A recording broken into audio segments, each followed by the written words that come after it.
It seems as though there's certain areas in the state that it seems like it's really prevalent. Certainly Lackawanna, Luzerne, Allegheny, Berks. It just seems as though that we get an awful lot of calls from certain areas, which obviously puts up those red flags. I want to bring up Patricia Kreidler. Once again, she's not necessarily going to speak about her story, but what's really important, I think what we need to get out there is that why is this happening? Where is this money factor? Why is it so important that it seems as though people are put into these foster homes and our children being taken to, like Nancy Schaefer says, is it merchandise? Is it cash? So Patricia, why don't you come on up and Patricia Kreidler.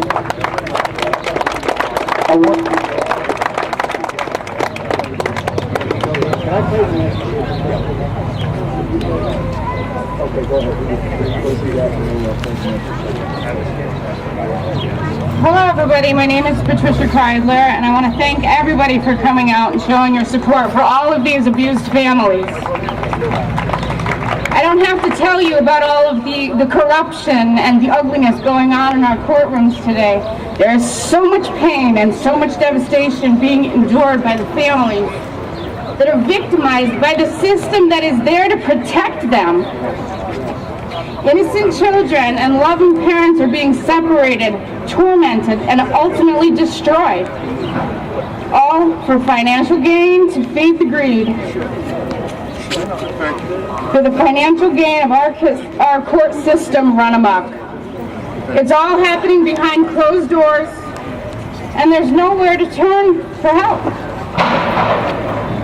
Our Child Protective Services was created out of love and compassion to protect abused and neglected children. However, this is 2014. It was created in 1974. They have lost sight of their main purpose, their main vision.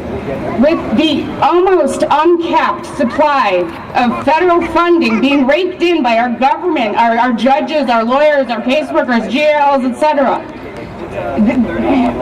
It has been transformed into a very large-scale business, a legal kidnapping business. In 1997, when Bill Clinton passed the Adoption and Safe Act, it's also known as the Adoption Incentive Payments Awards. To qualify for these award payments, there needs to be a certain amount of kids to be adopted out. So where do they get these children? And to receive this amount the following year, the amount of kids being adopted out needs to multiply year after year after year. So where do they get these kids? They're targeting low-income families, people who can't fight for their rights, people who don't have a support system. Thank you, John. Thank you. I'm sorry. Patricia, that's okay. That's all right. So we got that lined up. We're going to play, you know what we're going to do?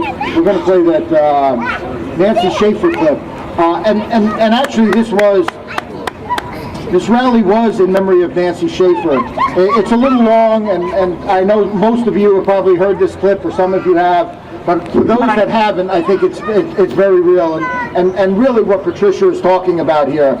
Nancy Schaefer was the Martin Luther King, as Martin Luther King was to the civil rights movement. Nancy Schaefer has been related to me the same way to this children and youth and what's happened there. Nancy Schaefer was a senator in Georgia, and she was murdered. Listen to the clip. I think it's about 6 minutes long, but I think it gets to the heart of what this is all about. Our next speaker is Senator Nancy Schaefer. Nancy. This is crazy. I mean, this is good stuff. And like I said, this is preseason. If we're getting people out in the rain and people staying here, you know they're committed. Patricia wants to finish up, if nothing else, to get it on camera, to get it on, you know, obviously this stuff will get out onto YouTube. So let Patricia, why don't you come back and finish talking about how your children and what you're fighting for. Well, everything that Nancy Schaefer said is absolutely correct, and that is why my children were legally kidnapped and adopted in 2008.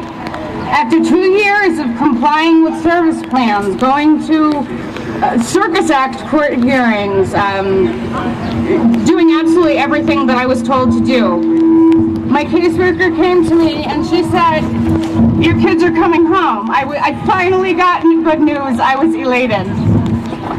I walked into that courtroom and I was introduced to a woman who said she was my new lawyer. She said, "Your kids are not coming home. Your rights are being terminated." She said, "We can do this voluntarily or we can do this involuntarily, but it's going to happen. If you do it involuntarily, you will lose the rights of your youngest daughter that you currently have full custody of. And this is a sheriff here to take you to jail for child support payments that never existed." So for the very first time in 2 years, I got to speak in court. Judge Trish Corbett asked me if I was willing to voluntarily give up the rights of my children. I was given 5 minutes to make a decision. I said yes. She said, "Did you in any way feel forced into your decision?" I said, "Well, yes, of course." And she said, "In order for this to be voluntarily, you have to state that you were not forced into this decision." So I said no. She then looked at me and said, "That is the best thing that you have ever done for your children." I was then taken to jail. I paid $800 to be released, and I never heard from domestic relations again, miraculously. Case closed. And my children were adopted. And I still don't have an answer to this day. And until I heard Senator Nancy Schaefer's message, now I know why my children were adopted in 2008. Is somebody willing to stand with me and help stop this? This is ridiculous. You know, I just want to ask one question. What is the going rate today? How much does it cost to buy my children back? I love you, Nicholas and Courtney, and I will always be here for you.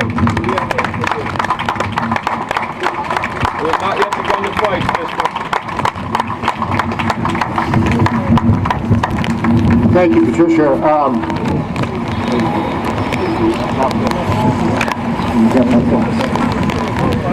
You know, never did I think when we wrote that first story we would be hearing this.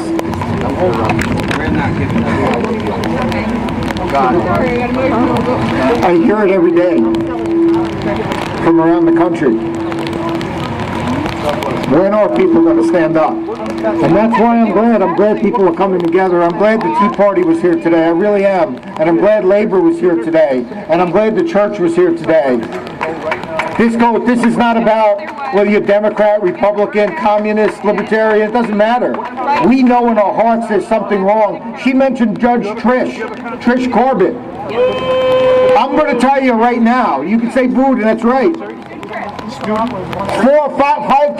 4 times I've been asked to leave that courtroom, and it wasn't Trish Corbett's. And it's just not about Corbett. There's all kinds of judges and stuff. They're hanging.